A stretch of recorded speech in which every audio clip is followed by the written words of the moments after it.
there are 3 micro-markets. There's City Hall, Bugis, Marina Centre. When we planned this development, we were thinking about actually linking all 3 districts. We put a lot of attention to the pedestrian network and how it's going to link to 4 different MRT lines.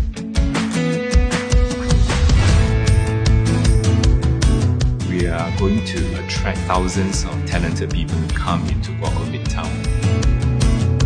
When we talk about rejuvenating a location, it is not just the physical, but it is really that influx of this new group of people. It will catalyze the transformation that's already happening in that district. So when we looked at the site, we're getting the essence of the old neighbourhood with the contemporary Tower City and putting the 2 together. Rather than just a podium development with a series of towers, what we're trying to do is create a bit of urbanity, a bit of city building back on this site. So we're getting the fine-grained human scale development coming out of that together with the towers. In fact, we've got 7 different squares and gardens. So it's broken down. So it's not a massive, it's, as we keep talking about, this sort of human scale. While they could accommodate large events, the notion is you'll feel very comfortable within them. Guoco Midtown will not be a product that is on a standstill, but it will continue to grow, evolve. You are part of a dynamic development. When we design residential property, we always think about it from the user's perspective. So one of the things that has become quite clear is that our lives are now much more integrated. So we have conceptualized and designed the residential apartments as basically for live, work or entertain at home.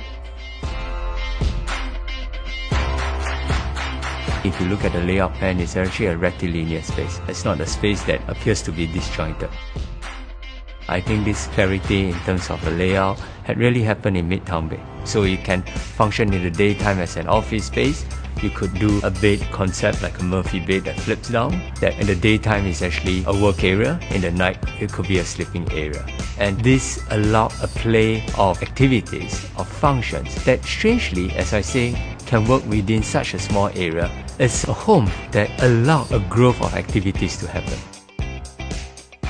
There's this highly activated, familiar public realm open space system that's got all this buzz and activity happening down below. Then the residential component really floats up above it, so it's elevated, so you can be removed.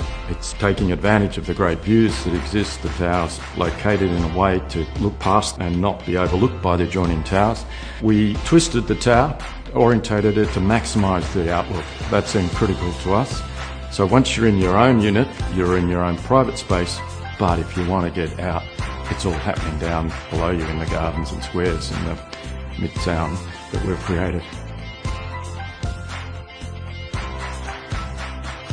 Midtown Hub is essentially a business and social club. The idea is really to create a sort of a very engaging space for people to share ideas, to be able to get the people to think out the box, meet people with different ideas is very important for companies to continue to innovate. When you live in Midtown Bay, you are directly plugged into this network activities and people and communities. Cities that stand out that we all want to go and visit are characterised by great streets, great places, great neighbourhoods, and that's what we've sought on this development. It's simple yet powerful, and there's so much things that's happening inside, and I can't wait to see the whole development complete. Owning Midtown Bay is essentially like owning a piece of Guoco Midtown and everything else that Guoco Midtown has to offer.